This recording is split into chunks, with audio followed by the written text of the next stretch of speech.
Pepper போட்ட காடை gravy பண்ண போகிறோம். அதுக்கு தேவையானது காடை வந்து ஒரு 3 எடுத்து வச்சுருக்கோம். அதில் வந்து உப்பு, டேபிள் சால்ட்டு, மஞ்சள் பொடி எல்லாம் போட்டு சோக்கு நல்லா ஊற வச்சுருக்கோம். அதுக்கு வேண்டிய தக்காளி பழம் கொஞ்சம் ஸ்லைசஸாக கட் பண்ணியிருக்கு. இது வந்து சோயா சாஸ் கொஞ்சம் எடுத்து வச்சுருக்கோம். அண்ட் தென் இது வந்து ஆனியன், வெங்காயம் வந்து பொடிசாக கொஞ்சம் கட் பண்ணி வச்சுருக்கோம். இது பெப்பர் போட்ட காடை கிரேவி, பெப்பர் அண்டு லவங்கம், and this one table salt, and next this one சோம்பு, இஞ்சி பூண்டு பேஸ்ட்டு, இது டொமேட்டோ சாஸ், இது அப்புறம் அதுக்கு தேவையான கருவேப்பிலை, புதினா, இங்கே கொத்தமல்லி வச்சுருக்கோம். இது வந்து குடமிளகாய் கட் பண்ணி ஸ்லைசஸாக வச்சுருக்கோம். கொஞ்சம் பச்சை மிளகாய், க்ரீன் சில்லிஸ் வந்து இப்படி நடுவில் கட் பண்ணி இப்படி வச்சுருக்கோம். பச்சை மிளகாய் வச்சுருக்கோம். இப்போ நம்ம இது எப்படி என்ன பண்ணுறதுன்னு செய்ய ஆரம்பிக்கலாம்.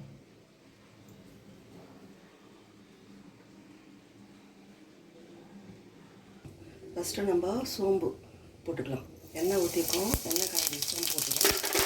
அடுத்தது ஒரு ஃப்ளாவ் எடுத்து வச்சுக்கோம். 4-5 ஒரு ஃப்ளாவும் நம்ம அப்படியே போட்டுக்கலாம். இந்த ஸ்டைலில் இஞ்சி பூண்டு பேஸ்ட்டு ஒரு 2 இஞ்சி பூண்டு பேஸ்ட்டு பச்சை வாசனை போகிறதுக்கு வதங்கிடுச்சு. முடியாக நறுக்கின இந்த வெங்காயம் இருக்குது, கட் பண்ணி வச்சுருக்கோம். இதை நம்ம கொஞ்சம் போட்டுக்கலாம். இந்த வெங்காயத்தை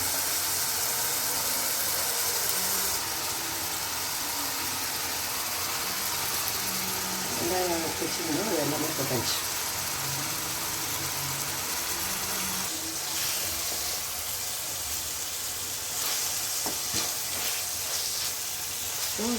க்ரீன் சில்லிஸ் 3 கட் பண்ணி வச்சுருக்கோம். அதை போட்டுடலாம்.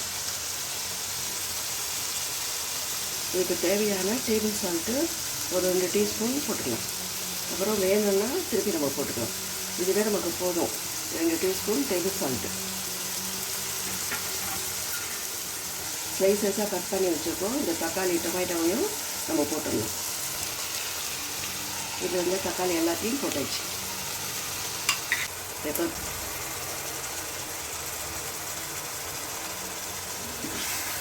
நல்லா கொஞ்சம் ஃப்ரை பண்ணுவோம். பெப்பர் போட்டோம்னா கொஞ்சம் பிளாக்காக இருக்கும், பிளாக்காக தெரியும். கழுவி க்ளீன் பண்ணி சுத்தப்படுத்தி வச்சுருக்கோம். இந்த கருவேப்பிலையை கொஞ்சம் நம்ம போட்டுருவோம்.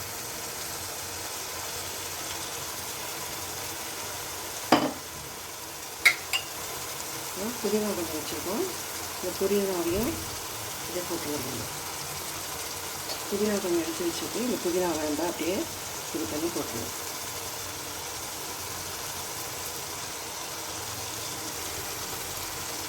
புதினா கருவேப்பிலை போட்டு பண்ணால் கொஞ்சம் நல்லா வாசனையாக நல்லாயிருக்கும்.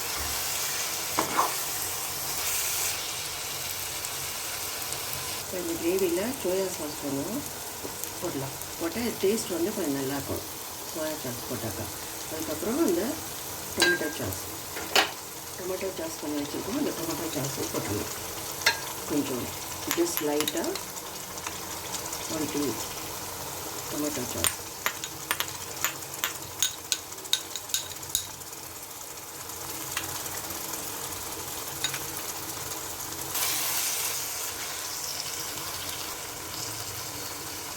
கிரேவிக்கு தேவையான மிளகாத்தூள் எடுத்து வச்சுருக்கோம். ஒரு 4 டீஸ்பூன் இந்த மாதிரி இதில் ஒரு 4-5 டீஸ்பூன் எடுத்து வச்சுருக்கோம். அதையும் தூளில் போட்டுருவோம். குழம்பு மிளகாத்தூள் இது எல்லா இதுவும் கலந்தது. மிளகா, தனியா, மஞ்சத்தூள் எல்லாம் கலந்த குழம்பு மிளகாத்தூள் இது. இஞ்சி பூண்டு அரைச்ச பேஸ்ட்டு, இந்த பெப்பர்லாம் பவுடர் அரைச்சோம்ல, அந்த தண்ணியை வந்து இதோடு சேர்த்துடலாம்.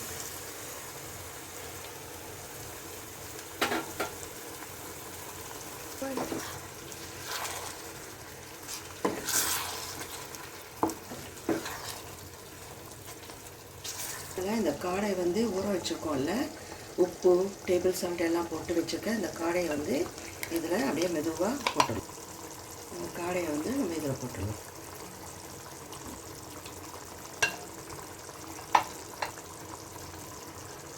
காடை இதில் ஊற வச்சுருக்கோம்ல, ஊற வச்சுருக்கிறத ஒன்று போட்டுடலாம். இப்போ லாஸ்ட் ஒன்றும் இதை அப்படியே போட்டுடலாம்.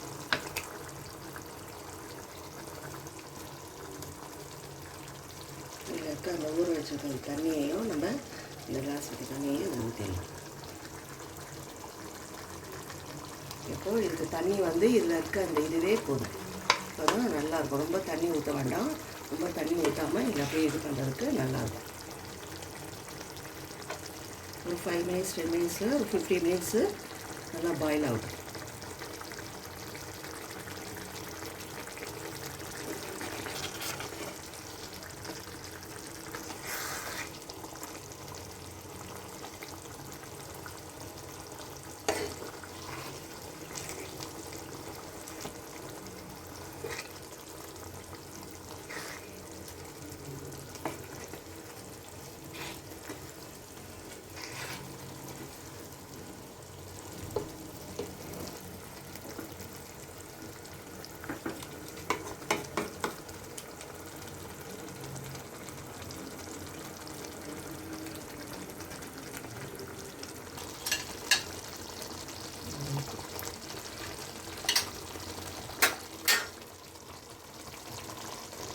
இப்போ இதோட கேப்சிகம் கொஞ்சம் கட் பண்ணி வச்சுருக்கோம் ஸ்லைசஸாக.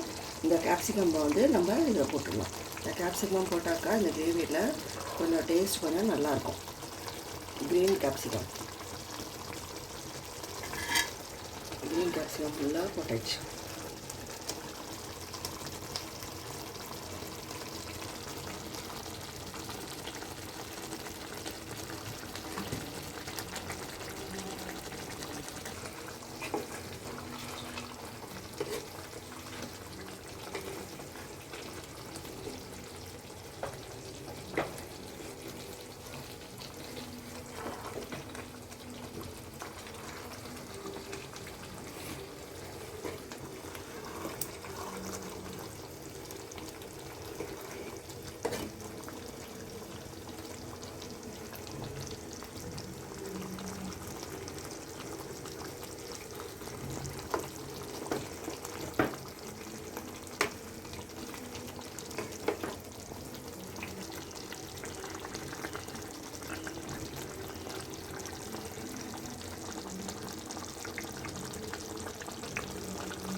இப்போ நமக்கு பெப்பர் போட்ட காடை கிரேவி வந்து ரெடி ஆகிடுச்சு. அது கார்னிஷ் பண்ணுறதுக்கு இது கொத்தமல்லி எடுத்து வச்சுருக்கோம், லைட்டாக கொஞ்சம் pepper powder and this one புதினா லீவ்ஸ், புதினா இது எடுத்து வச்சுக்கோம், கொஞ்சம் கருவேப்பிலை.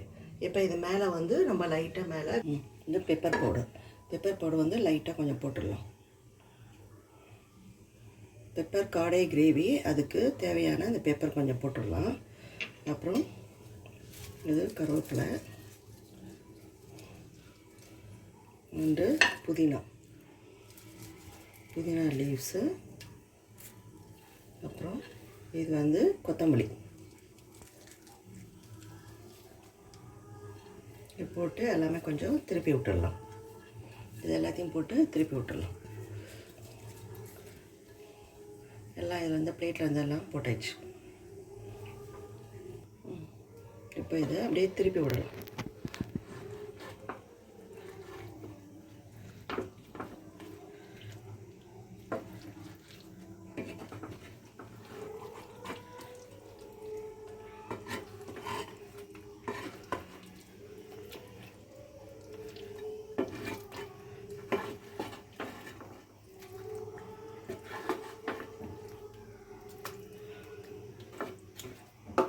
பெப்பர் போட்டால் இந்த புதினா கருவேப்பிலை இது எல்லாமே உடம்புக்கு ரொம்ப நல்லது. காஃப்க்கெலாம் நல்லது, சளி இருமலுக்கெலாம் நல்லது பெப்பர் போடுறது. பெப்பர் வந்து உடம்புக்கு ரொம்ப நல்லது. எவ்வளோக்குள்ள நம்ம பெப்பர் சாப்பிட்றோமோ அது வந்து பெப்பர் ஜிஞ்சர்லாம் வந்து உடம்புக்கு சளி இருமல் ஃபீவருக்கு எல்லாமே ரொம்ப நல்லது, ஏற்றது. இந்த சிக்கன் காடையும் இதுவும் நம்ம உடம்புக்கு ரொம்ப நல்லது. இது அதனால் எல்லோரும் இதை மாதிரி செய்து ட்ரை பண்ணி பாருங்கள். நீங்களும் எப்படி இருக்குன்னு கமெண்ட்ஸில் சொல்லுங்கள்.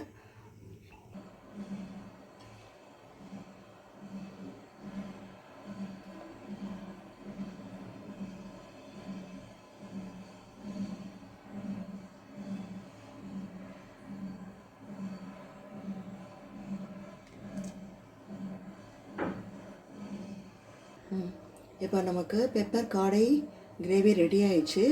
இது சளி, இருமல், சைனஸு, இந்த மாதிரி ஃபீவர், இந்த மாதிரி இதுக்கெல்லாம் அதுவும் ரொம்ப நல்லது. பெப்பர் போட்ட காடை கிரேவி ரொம்ப நல்லா டேஸ்ட்டாக இருக்கும். இது லைக் பண்ணுங்கள். நம்ம எப்படி இருக்குன்னு நல்லா சாஃப்டாக வெந்திருக்கதையும் நம்ம இது பண்ணி காட்டுவோம் பாருங்கள். ரொம்ப நல்லா இதுவாக இருக்கும் பாருங்கள். இது பாருங்க எவ்வளோ சாஃப்டாக வெந்திருக்குன்னு.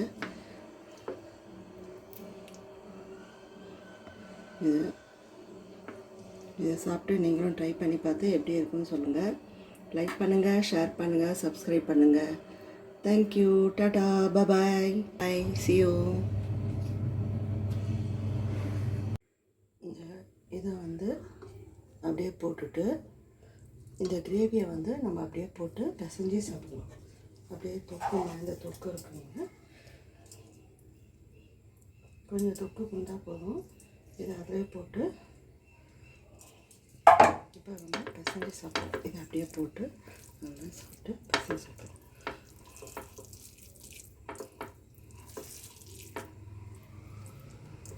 இந்த கிரேவியை வந்து சாதத்தோடு போட்டு நல்லா பிசைஞ்சு சாப்பிட்றதுக்கு நல்லாயிருக்கும். இப்படி பாருங்கள், சாதம் இது மாதிரி பிசைஞ்சு சாப்பிட்றது டேஸ்ட்டும் நல்லாயிருக்கும். இது மாதிரி பிசைஞ்சு சாப்பிட்லாம்.